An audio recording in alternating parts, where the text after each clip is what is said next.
মানুষ সাধারণত data, information, knowledge এবং উইজডম এই বিষয়গুলোর মধ্যে কোনটা আসলে কি তার মধ্যে কনফিউজ হয়ে যায় বা গুলিয়ে ফেলে। চারটা বিষয় ইন্টারকানেক্টেড, কো-রিলেটেড বা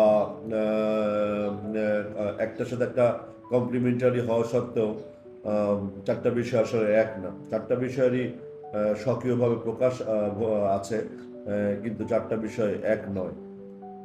খুবই সাধারণ একটা সিলি এক্সাম্পল দিয়ে বোঝানোর চেষ্টা করি।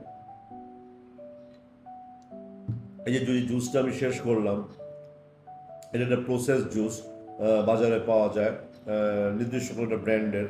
আমি ব্র্যান্ডের নাম বললাম না, ধরে নেই এটার নাম, ব্র্যান্ডেরটার নাম এ। এটার দাম ধরলাম 200 টাকা পার লিটার, এবং এটা পেয়ারার জুস ছিল।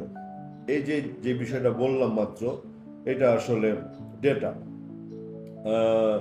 বাজারে আরও অনেক ব্র্যান্ডের জুস পাওয়া যায় বিভিন্ন প্রাইস রেঞ্জের, এবং সেখানে পেয়ারার জুস ছাড়াও আরও অনেক ফলের রসের জুস পাওয়া যায়।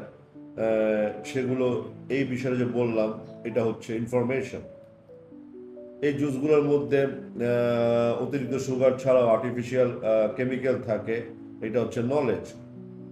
এবং মাত্রাতিরিক্ত খেলে এই এই ধরনের প্রসেস জুস মাত্রাতিরিক্ত খেলে শরীরে ক্ষতি করতে পারে, এটা হচ্ছে উইজডম।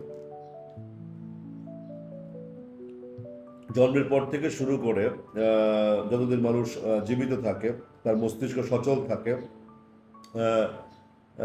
যা কিছু তার মস্তিষ্ক বিভিন্ন মাধ্যম থেকে, অনেক ধরনের ফর্মে, জানা অজানা বিচিত্র সোর্স থেকে রিসিভ করে, সে সবগুলো বিষয়কে চারটা ভাগে আসলে ভাগ করা যায়। সে চারটা ভাগই হচ্ছে আসলে ডেটা, ইনফরমেশন, নলেজ এবং উইজডম। যে উদাহরণটা আমি দিলাম, যদি খেয়াল করে দেখেন, আমি একই বিষয় বললাম, মানে জুস নিয়ে কথা বললাম, কিন্তু প্রতিটা বিষয় আলাদা। আমার ব্রেইন আসলে প্রসেস করে একটা অ্যানালিটিক্যাল সিচুয়েশনের মধ্যে দিয়ে বা একটা লজিক্যাল ডিডাকশনের মধ্যে দিয়ে, যে কোনটা আসলে ডেটা, কোনটা আসলে ইনফরমেশন, কোনটা আসলে নলেজ এবং কোনটা উইজডম, এই পার্থক্যটা ব্রেইনই প্রসেস করে বের করে। সো এখানে কনফিউজ হওয়ার দরকার নেই যে কোনটা আসলে ডেটা, কোনটা আসলে ইনফরমেশন, কোনটা আসলে নলেজ এবং কোনটা আসলে উইজডম।